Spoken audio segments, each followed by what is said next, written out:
Welcome to another edition of Marriage Advice TV. Today's topic is committing to love. You know, love is an interesting thing. It's one thing to be in love, but you have to commit to that love. And sometimes, as the song goes, through thick and thin, through the good times and the bad, through the troubles that you will. It happens, okay? Stuff happens in these relationships. They turn sour sometimes. You have challenge. But commitment is the thing that carries you through.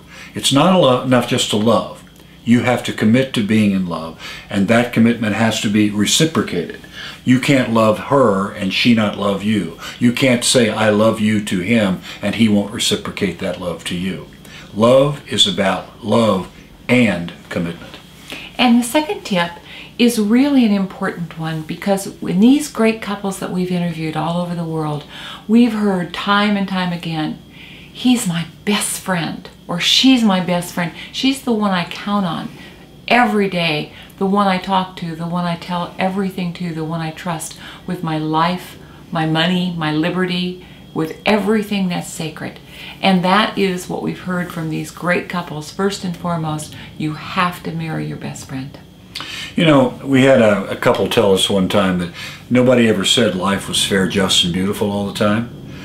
And that was really her way of saying that marriage goes through challenges. You know, bad things happen. Kids die, you lose a job, you move to a part of the country you don't want to go to. You know, you'll have doubts about your love from time to time. Sometimes you'll have doubts about whether even to get married.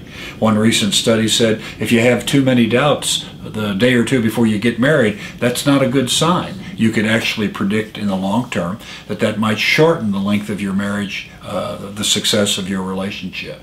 But the truth of the matter is, there always is going to be doubt. You have to take a chance. You have to take risk. Sometimes you just move forward through thick and thin.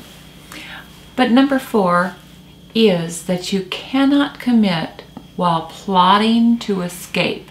In other words, you can't be thinking in the back of your head, well, I'll marry him, but this is how I'll get out of the relationship if it doesn't work. Or I'll marry him if he does this, this, and this. Or I'll marry him until he does this. Or I'll marry him, but if he doesn't change this, then I'll just figure out how to get out of it.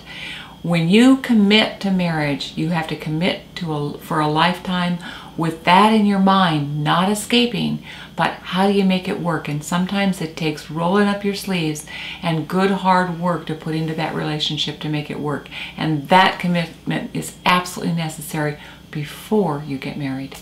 We always say to people, based on the many thousands of interviews that we've done around the world, that commitment is not an on-again, off-again proposition. You can't be committed today, but I'll think about tomorrow. Or maybe at 4 o'clock today, I'll uncommit myself until 5. Now, we're saying that somewhat humorously, but you'll be surprised at the number of relationships that think that commitment has an on-off switch. Turn it on, turn it off. When it's convenient, turn it on. When it's not convenient, turn it off. Commitment is commitment. It's not an off-again, on-again proposition. We hope these 5 tips about commitment and a frank discussion about commitment will help you as you look ahead to deciding whether this is the one you wish to marry and spend the rest of your lives with. Thanks for joining us for another edition of Marriage Advice TV. And we'll see you again soon. Bye-bye.